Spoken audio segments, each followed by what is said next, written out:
A very good morning and welcome to today's webinar on Marketing 101 for busy accountants. My name is Susie Hardy and I'd like to thank you for taking the time to join the session today. I'm now going to hand you over to Charles and he's going to take you through today's demonstration. Thanks, Susie, and thanks everyone for joining us today. And welcome, Liz, Michelle, great to have you on for this session on Marketing 101. How are you both going this morning? Hello everyone, thanks for coming today. Hello everyone, nice to be here. Fantastic. Look, so we'll get into it because I know we are aware of everyone's time this morning.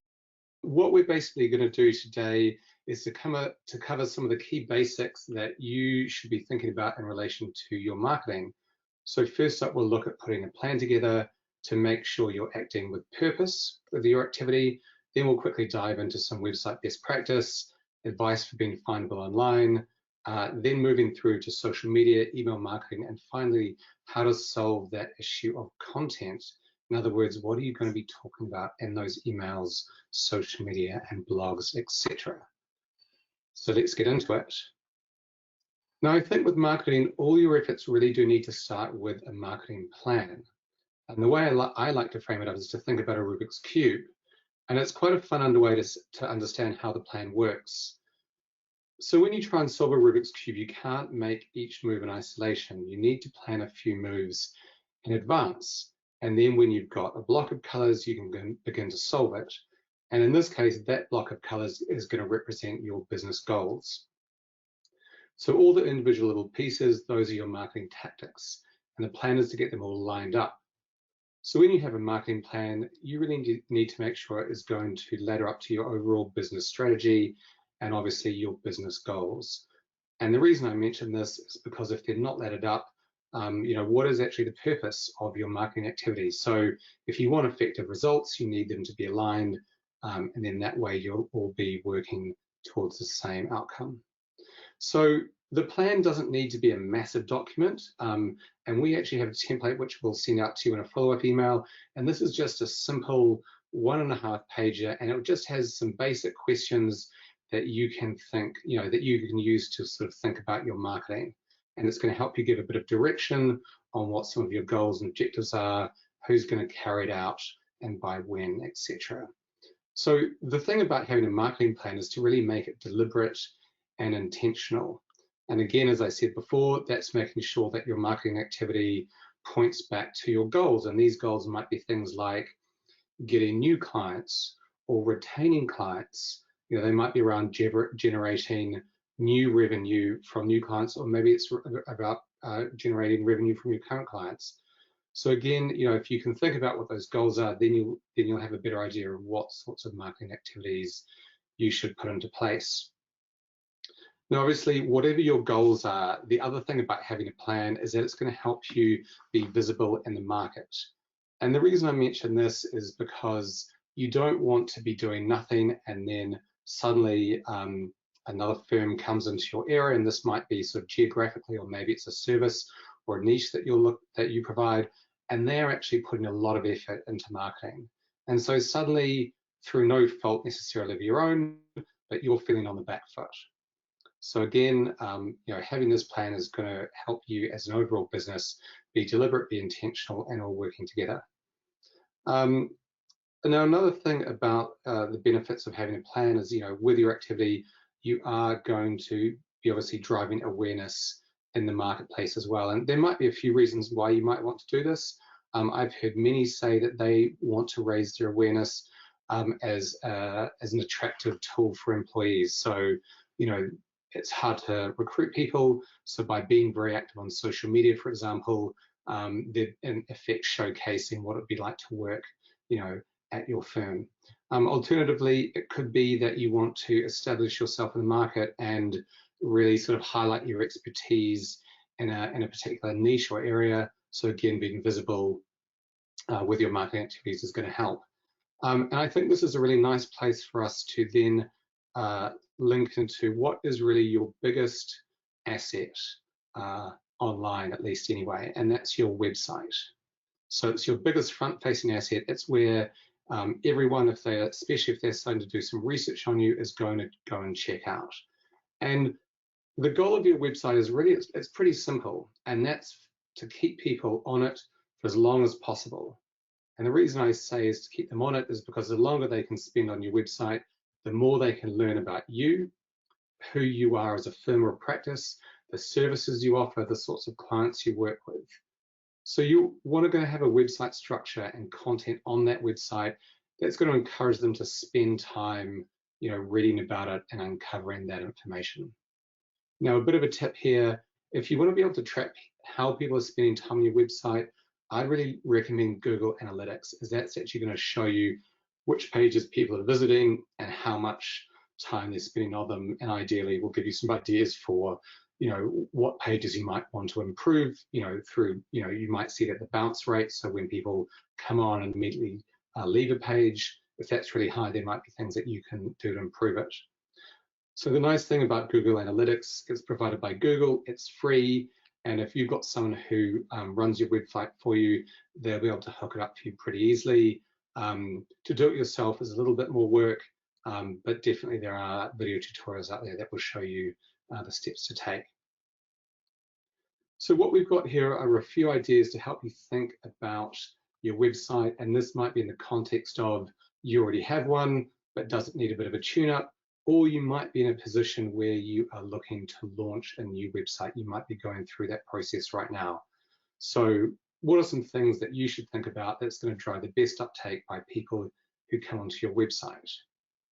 So the first pointer is just to reiterate that when it comes especially to your homepage, when a visitor arrives, they're going to make up their mind about the website in about a third of a second. So it's that first visual feeling that they get when they first land on it is actually going to tell them a lot about you as a brand, as a company, as a firm, and is going to give them some insight into it. So making sure you put effort into your homepage is really key. And there's a few, I suppose, hygiene factors to consider here. Now, first is to make sure that you have, that your brand is up to date and looking fresh. And obviously a brand is more than a logo. It's everything from your typeface, your colors, the sorts of imagery you use. But once you do have that look and feel set, then you can repeat it consistently throughout the site. And don't forget that actually that consistency goes through across all your marketing. So it might be other online areas that you control, like your social media. It could be in your email footers. Obviously, then this then goes to your printed assets, whether they're paper or maybe it's your signage on your building. So once you've got your brand sorted, think about having a really clear statement of mission. Now, a mission statement for your firm is a unique thing. It's an individual thing, and that's obviously something that you in your firm will need to really think about. But in simple terms, it's about the goals, the values, the objectives of your organization, and it will help people who visit your site begin to get a feel for what it would be like to work with you. Now, I'm sure you're all familiar with Xero's beautiful accounting software, but the one that I really like is actually a client of ours, and that's Maisie Harris's Peel to the Metal, a fresh new approach to accounting and business development. Now, that's quite a statement, and the idea here is to help position them in the minds of the reader on their site, that, pedal to the metal, they're active, they're aggressive, they're going to get going, and they bring a fresh approach to accounting. So that definitely is, quite different from just saying, hey, we're just, accountants and bookkeepers, or something that maybe 10, 15 years ago was maybe more common. So also think about having really clear and obvious and repeated calls to action on your homepage and across your website. So the nice thing is that you do have a lot of real estate on your website, so you can have multiple types of calls to action. Now, a classic one could be, especially on your homepage, a book in a time for a discovery call or a chat, and that could link through to another page on your website with an online calendar. And then obviously from there, they can go and book in for that 15 or 30-minute conversation. Other calls to action could be that they could sign up to a regular newsletter, or maybe on your product or service pages, they could download a piece of content. So this might be a report or an insight into a particular vertical or niche that you've done. One little trick here is that if you do maybe in your footer or on your contact page have an option for them to contact you, make sure that it's not just your email where they basically have to copy and paste that into their own email browser and then sort of write something and send it over. If you can have a contact form, either that launches from your footer or on your contact page, all they need to do is fill in a couple of fields and then send it off, and they can stay on your site while they're doing this, which is obviously good because that's going to help them remain on your site, and maybe they'll go and look at a few other elements that interest them. Now, also on your homepage, but also there are other places for this in your site, is to think about your social proof. So social proof is really important because obviously, it's your firm, it's your website, you're going to say that you're great. But what is really, really powerful is when other people say that you're great. And there's a couple of different ways that this could be. So certifications are a really easy one. If you are certified and you've got those certifications, put them up on your website. And I would even have a little section where you have, the 3 or 4 or 5 or 6 that you have, and you sort of have them as badges. And I would say that's definitely just a hygiene factor. Again, you can think of any awards that you've won. Those are also really relevant. So this might be, Accountant or Bookkeeper of the Year. It might be from Xero or from another provider. Again, that just sort of displays that you were recognized as, excellent, showing excellence in your industry, and were rewarded for it. And if you're a person coming to a website, that for me, I get the feeling of confidence and trust that if I go to you, you're going to provide excellent service. Now, social proof can also extend to other things. So think about your current clients. Ask them if they would be happy for you to have their logo up on your website. If they're happy with that, maybe they'd also be happy to write a short testimonial.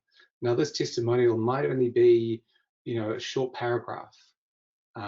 Just saying, like, it was great to work with, XYZ firm. They've made a big difference. Highly recommend them. Or it could be in the form of a case study. So this is a more long form piece of content. And in this one, you'd really talk about, who their business, what the business is, what their problems were, the services that you offered, the solutions that you offered, and how basically it solved this problem and how they flourished as a business. Now, the nice thing with testimonials or case studies is that they can be written, obviously, or you could record them in video format. Now, video, which I'll talk about a little bit more in a minute, is really, really powerful.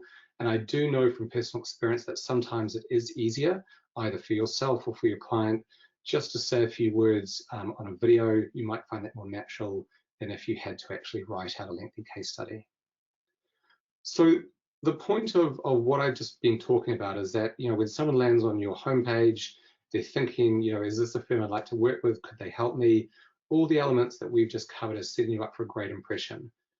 Your logo and your brand look modern and fresh. Your mission statement, the certifications and awards, the social proof are all front and center. And in that sort of third of a second, 1 or 2 seconds, they're able to form a really positive association with you. And then ideally, you're going to lead them through onto additional pages on your website where you can cover, more in-depth information about your products and services. Now, a few tips in ensuring that your website is also visually appealing. And it's been proven by many design experts that if you just have a website packed with lots of text, it doesn't matter how useful that text is. If it's densely packed together, the key messages that you would want to communicate to the reader will actually be lost. So it's better to divide your pages, especially your key pages. So think homepage, about us, team, the services that you offer. Divide them into sections, and in every section, keep it simple and keep to 1 point per section, and really try and hammer home and convey that point in that one section. So think about what is the key information that you want the user to see. Let them soak it in, let them think about it, and then they can scroll down to the next section and take in another simple bit of information. Now, the idea is that as they scroll through those sections with just a little bit of text, you're able to impart quite a lot of information in bite-sized chunks that they're able to understand and take on board. So the idea here, I suppose, is like the opposite of a blog page. On a blog page, you've got a lot of information and it's rich and dense and nutritious, and you're conveying that, and they're going to spend the time to go through it. The idea on your other pages is just to help them get the basic information they need to understand, and I suppose nudge them into making that buying decision. And that buying decision at this point might just be to sign up for that discovery call, or maybe it's even one step below and they just want to download something from your website, like a piece of gated content, or maybe sign up to your newsletter. Now, a good website isn't just about text, it's obviously visuals and graphics. And if you have got your brand sorted, then you'll have a good idea of what the graphics should be, the sort of style of photos you should be using. But don't forget, as I mentioned, to not consider video. So I'm a real fan of video, and just as with text and having it in small bite-sized chunks, small short videos can be a really effective way to get across a lot of information in a short amount of time. And in a study done in the last couple of years, 68% of people said they prefer to learn about a new product or service by watching a short video. So the key thing here is, again, if you can create a short video maybe of 60 seconds or less, that is going to be a super effective way for them to take in that information, especially if they are potentially reading this on their mobile phone screen. Now, the nice thing is you don't have to spend a lot of time or money with videos these days. You've got your smartphone, that's got a great camera, and your webcam will also have good camera as well. Now, if you want to take it up a level, you can always buy a cheap microphone for maybe $100 for sound quality, and you can always add in some lighting as well. And those lights which you can get from most sort of phone shops and malls aren't very expensive either. But the point here is that if you go onto LinkedIn now, you'll see a lot of people are doing short selfie style videos, and especially for accountants, I know that they've been really, really effective. So there's no reason not to get involved. As we said before, you can use them for client testimonials. They could be training. It could be even you talking about something that's happened in the marketplace, and it's just you doing a quick 45-second or 1 or 2 minute commentary on a particular topic. Now, the nice thing is that obviously with video, you can share them, not just on your website, but you can put links to them in your email, across your social media channels. You might even have a Vimeo or a YouTube channel where you want to host and collate your videos. Now, these are always great ways to promote your firm and build the brand. And again, it not only adds the element of social proof, if it's maybe a client giving a testimonial, but if it's you or one of your team talking on it, it's going to give your clients or prospective clients a bit of an insight into you, your personality, and what it would be like to work with you more on a one-to-one daily basis. Now, once you've got your website humming, you spend all that time, you've invested in it, you don't want it to sort of just disappear into the millions of other websites out there. You want to make sure that when people go into Google and they type your name into the search bar, that your website is going to come out at the top of the search rankings. And really, this is the hygiene factor sort of 101 for your website. So to make it sure it ranks organically, there's a couple of things that I would really recommend you're doing. And the first point here is to make sure that your web address, your website address, contains the name of your business. So for us, it's www.bomamarketing.com. So our name is also in the website address. And this is, I suppose, the starting point of the process to using keywords on your website to help you rank in Google. So keywords are basically individual words that are going to support you to be ranked. So a key one would be accountant or bookkeeper. It may be areas that you specialize in. So you specialize in, it could be a vertical like agriculture or trade or construction. Maybe it's your location. So maybe that's Hamilton or Christchurch or Tauranga. It may be that you're a specialist in specific software like Xero or Dex or something like that. So the idea is that when people start to search for you, maybe they might put in something basic like Hamilton accountant, or they might put in Xero accountant agricultural specialist. People search in different ways, and so you really want to think about maybe 5 to 6, 7 terms that you want to rank for, and then make sure that you have these keywords across your website. So not only on your homepage, also on your service and product pages, and then if you can sprinkle them into your blog pages, etc., that'll help as well. But all these keywords will be indexed and ranked by Google, and then ideally that's going to help you appear at or near the top of the search pages. Now, another key point here in terms of being found is to claim your Google Business Profile. And I love the Google Business Profile because it's a tool that allows you to manage how your business shows up on Google Search or on Google Maps when people search for you. So again, it's a basic hygiene factor. I really recommend, if you haven't claimed this already for your business, go along and claim it. And if you're not sure, type in your business and see if your name pops up on the right-hand side of the page.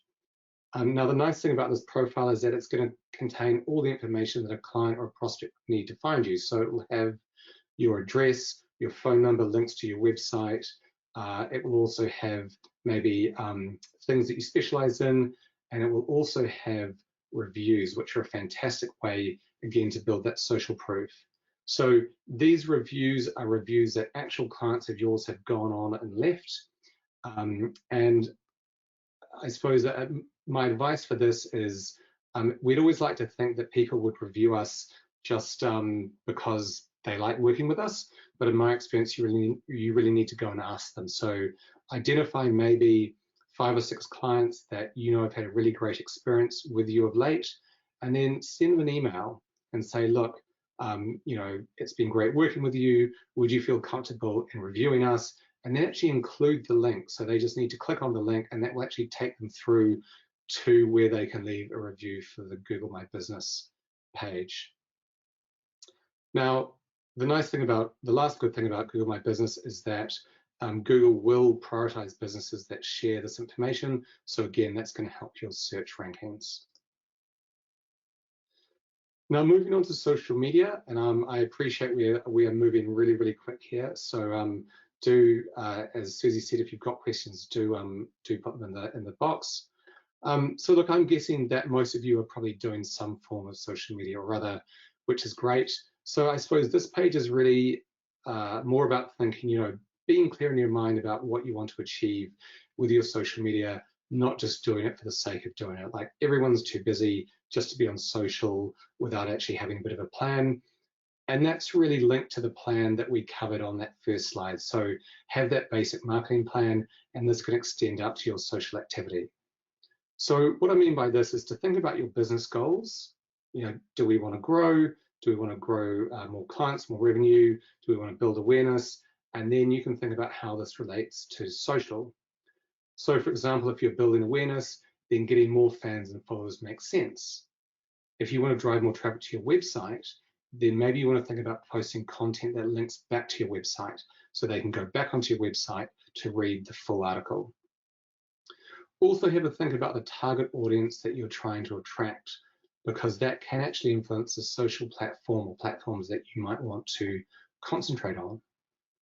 So for example, if you choose LinkedIn, is that because you're going to do a lot of targeted networking and that's where you might want to spend your time? Or are you going to focus on Facebook because there's lots of retail businesses on there? Or maybe it's Instagram because your ideal clients are skewed to sort of younger business owners and maybe tradies. So there are definitely different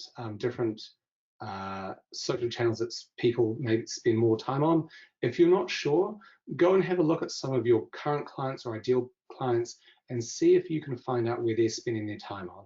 Because, you know, guaranteed that if you see that they're really active on say Instagram, but they're not doing anything on LinkedIn, then you'd be wasting your time if you're on LinkedIn, and obviously vice versa. Now, just to sort of finish up on this slide, it's great to sort of have your social profiles up, but it's always a good idea maybe once a month to just do a quick audit. So think about your imagery, your cover photo, the information. Is everything up to date? Does it all look professional? Because you never know who's going to be going on there to look at you, especially if you've just been out to an event or a meeting. And also think about the fact that your cover photo, especially on your business profiles, you can use that almost as a little advertising space. So if you've got an event coming up, you could actually put information on a graphic about that event in there, or if you've won an award, you could sort of highlight in the main cover photo. Cool. So social media, I think the basic thing I want to cover here is that it's not just one person's job. There might be one person in your firm who does most or all of the marketing, but social media, it works best if everyone in the firm can get behind it. And this might be as simple as, if the social person does a post, then you encourage everyone in your team to share and repost it, because that way you'll get more engagement, you'll get people commenting and sharing, and that team is going to really amplify your efforts. If the team, is kind of even has a bit more time or feels more comfortable, you could even ask them to commit to posting something on a semi-regular basis. And this just might be once a week or maybe a few times a month. And a nice thing to do here is that you could even talk about in a weekly team meeting, hey, this week or this month, we're really going to focus on this particular topic. And that's an easy way for them to say, okay, I know what the topic is. Maybe even you could, the person looking after social could prepare a bit of an outline about what you might want to cover, and then that's just a very simple way for them to take that information, make it their own, and then post it out there. I suppose a bit of advice when it comes to social is that, obviously it's a bit of it's a public forum, so obviously engage and be comfortable engaging with people who engage with you. Always be upfront and courteous, because it's a really great opportunity for you to display what it would be like to work with you, your integrity, and people do take notice as to how people act on social media, both in a positive way and obviously in a negative way. So if you've ever, had someone who's had a bit of a gripe on social media, I'd always look at it as an opportunity to try and solve it. You may or may not be able to solve it completely, but at least you'll be displaying to everyone that you are really willing to engage and try and help people and solve their problems. One last thing to mention here is hashtags. So I'm sure you've all seen hashtags used. Could be hashtag accounting, hashtag zero are two pretty common ones, or hashtag SME. Basically, they just make your social post searchable. So if someone searches for a topic in social media, if your social post has that hashtag, then your social post will be ranked, kind of like on a search. On search for Google. So definitely think about your business hashtag name, and then maybe there are some other hashtags that you would use commonly. So that might be niches that you specialize in, it might be certain keywords or sort of branding keywords that you use. And once you use them, I would commit to them, so that actually if someone searches for a particular term, they're going to see not just one or two posts from you, but a whole raft.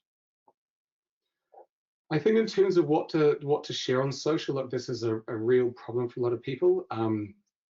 People feel a bit self-conscious about getting out there, especially if it's something they haven't done before. Maybe a good place to start is to look at what other people or other firms in your industry are doing. That could just be even saying, what sorts of stuff do they post, or how long do they post, what sorts of hashtags are they using. But really, once you're comfortable with it, the sky's the limit. It could be anything from reminders for clients about upcoming dates that can be relevant to them. It could be trends or changes in an industry that that your followers are involved in. It could be policy changes or regulatory changes from the government. So, a big one recently is sort of changes to trust and tax rates. So there's almost an unlimited amount of things that you can share. One thing I wouldn't forget to do is to follow your clients. And also, if they've got something exciting happening in their business, or they've got a win or great news, don't forget to comment on that, to share it. They'll appreciate it. They'll take note. They definitely will notice that you are taking note and sort of lifting them up, and they're more likely to do the same for you. And obviously, then this goes back to your own firm as well. So if you've had some exciting news, you've got a new starter, you won an award, you're going to an event, don't forget to post those. Now, I think the main thing with social is just to be consistent. So you don't want people visiting your profile and seeing the last post was dated November 2017. That's not going to do a lot to enhance their view of you as a modern, active, up-to-date with all the latest news and information type of firm. So be consistent. And I think one thing to think about here is that perfection is sometimes the enemy of consistency. So don't stress about always having the most perfectly witty or funny or insightful post. You know, social is about being social. That's being present and engaging. It could be directly with people or in groups. You know, just remember to have fun and be present. And as you build your, I suppose, experience and comfort levels over time, you'll definitely find the whole process of posting easier. Now, also, as we talked about before, with social being ranked, you know, it does help for your Google search rankings. So sometimes if you search for business, actually, you know, their Facebook page will appear or their LinkedIn page might appear. So again, just be consistent. That will all help with you being findable online. And the last tip is, if you are mentioning another person or a firm, use the @ button or hashtag, and you can actually then you know, signal to them that you've talked about them in a post. And if they're you know, maybe an influencer in your industry or a big firm, if they respond to it, that could give a real boost to your post reach and awareness. Now, speaking of reach and awareness, this links in nicely to email. And look, it's been around since the 1970s, but it's still probably the single best way to communicate with your clients and prospects. Because if you have their email address, you've got to access their inbox, which is much more direct than social.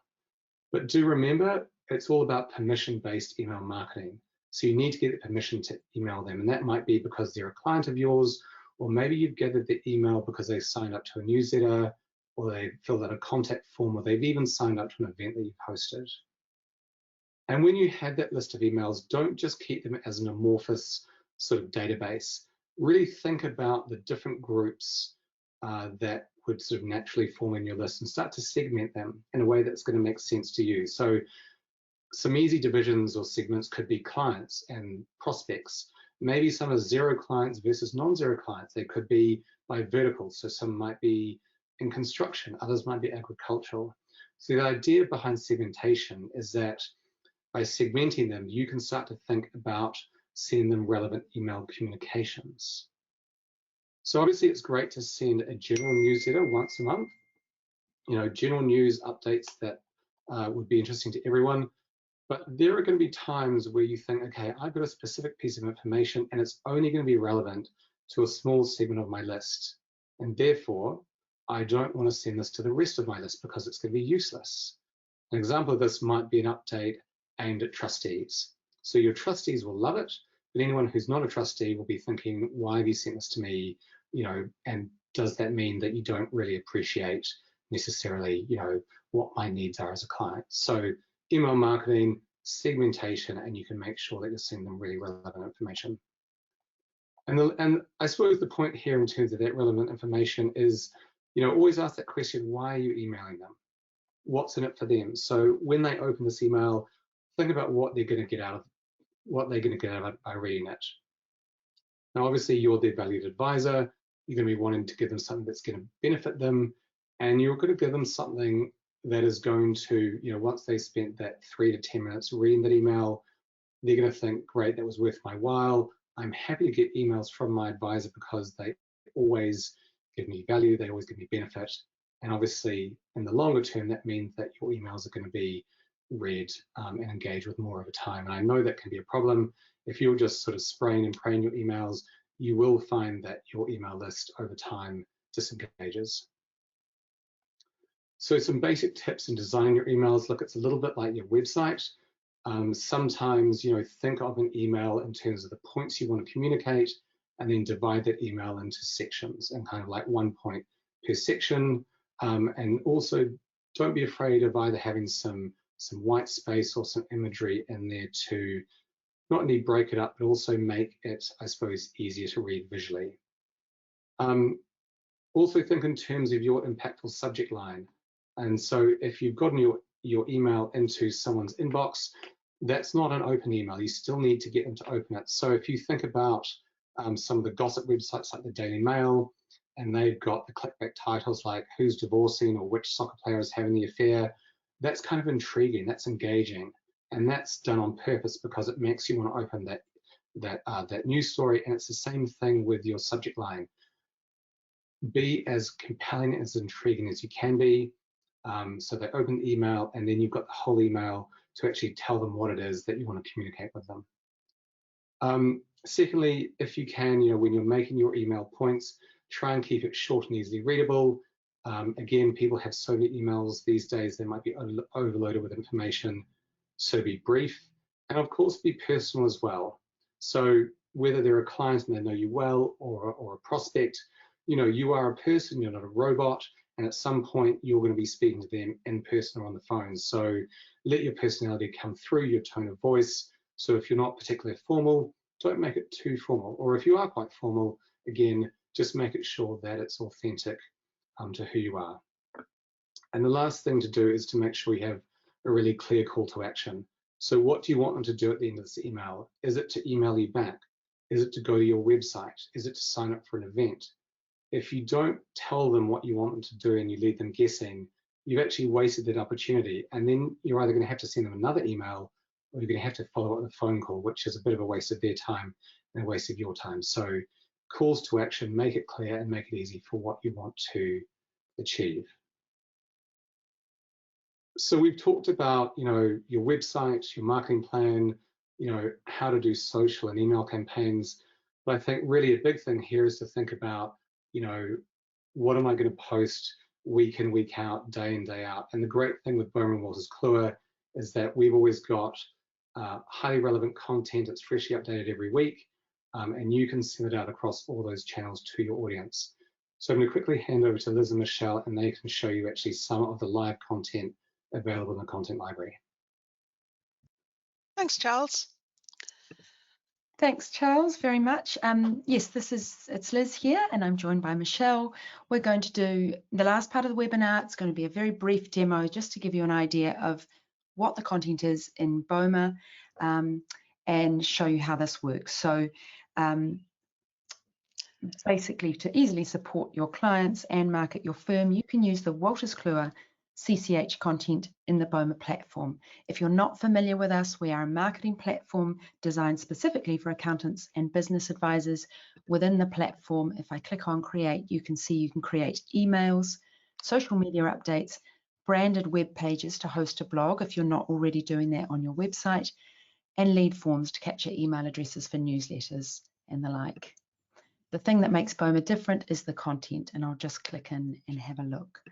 I'll just set that back to all content. So BOMA's content library contains hundreds of articles, including content from Wolters Kluwer. They're specific to your region, they're updated weekly, they're written in your voice, but they're also fully customizable. So if we scroll down and take a look, choose an article. Let's choose improve cash flow, which is always a popular topic. Each article comes with a high resolution image for your social media posts. We've written the social comment for you, complete with hashtags. You can change all of this. And the long form content here for your email, but on the right hand side, you can also see that you can also share this on your website as a blog.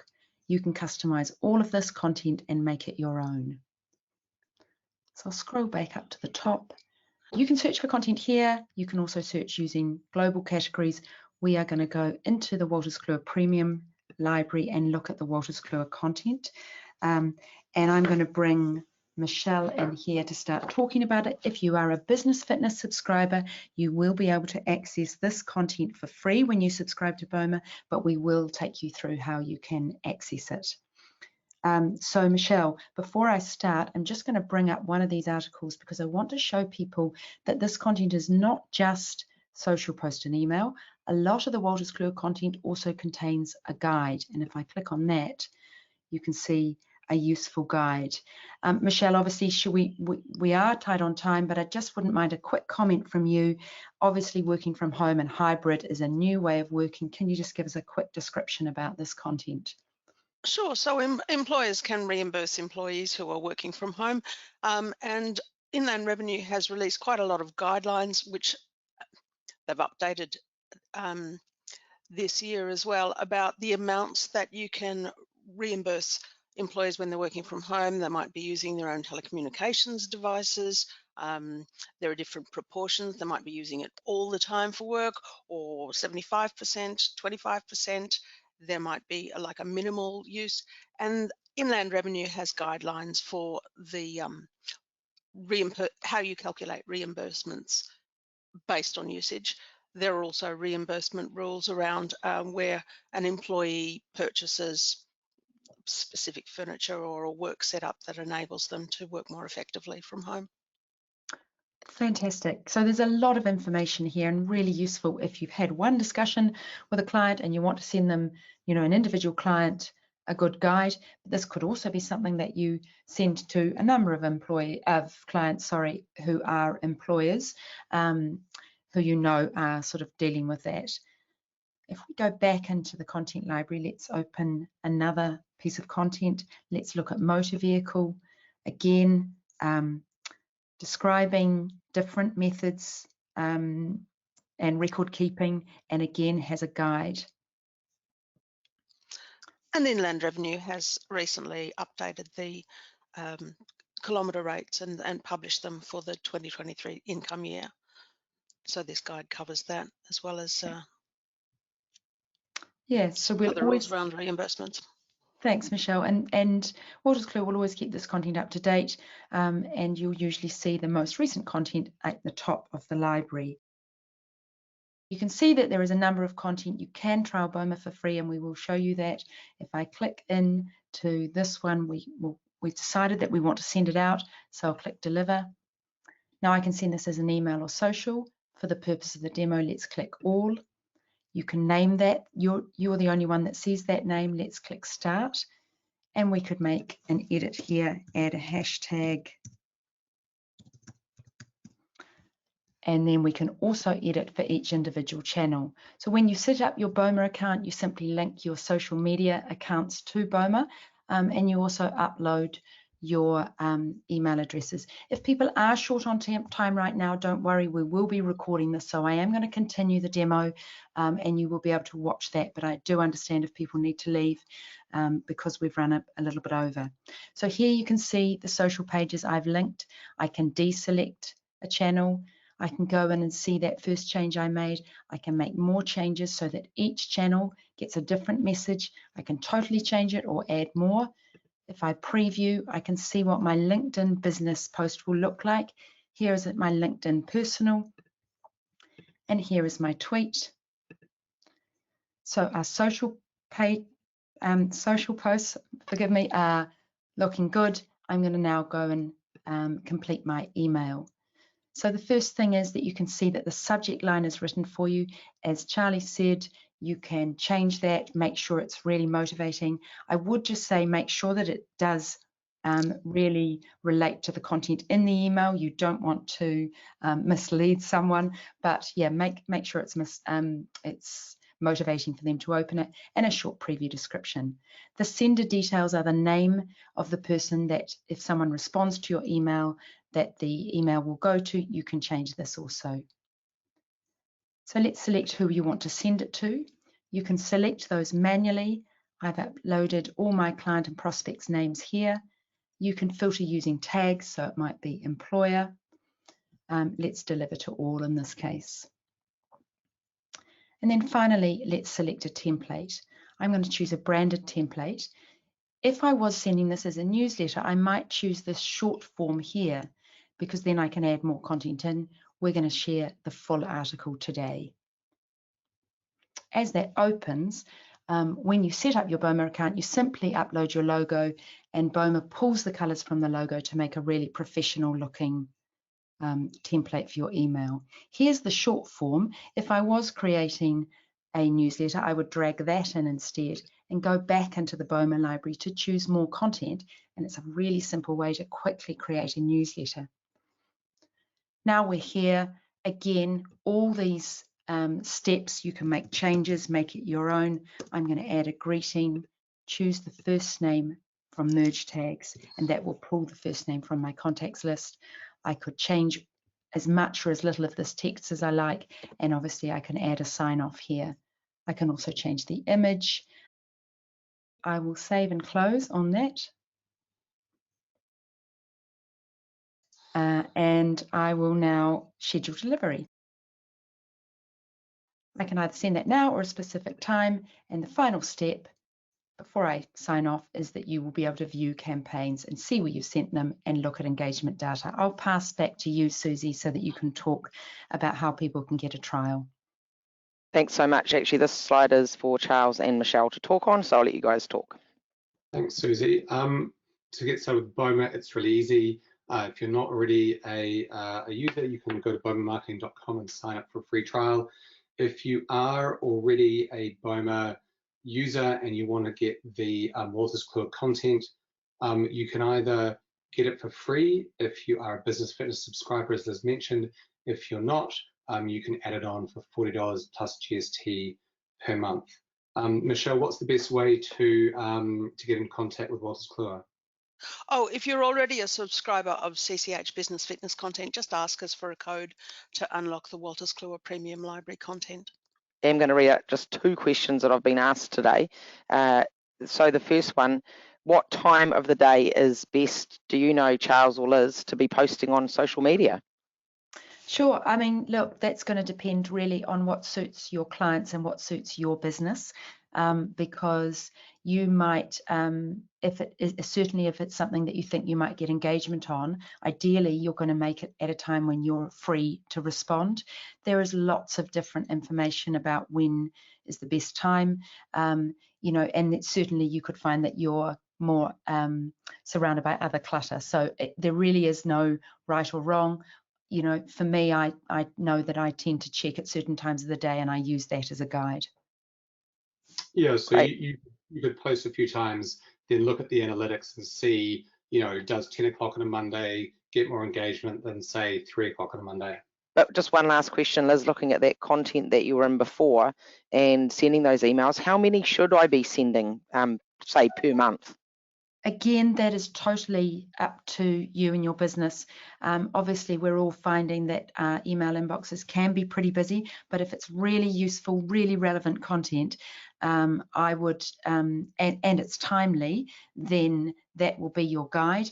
But I would say if you can send at least a newsletter a month or an email a month, and then on other things that come up and are relevant, you can top up on that. Yeah, the quickest way to get unsubscribes is to send not relevant content. So try and use those tags to send content that people really want and find useful. Yeah, exactly. So use that segmentation as Liz was saying in the tags, and then you can actually say, look, I have sent, you know, 2 emails to my directors this month, but each was super specific to them, so they're going to be loving it, rather than bombarding your whole list with some emails that aren't relevant for them. I'll end the webinar now and thank you for your participation. You all will be sent a copy of today's recording.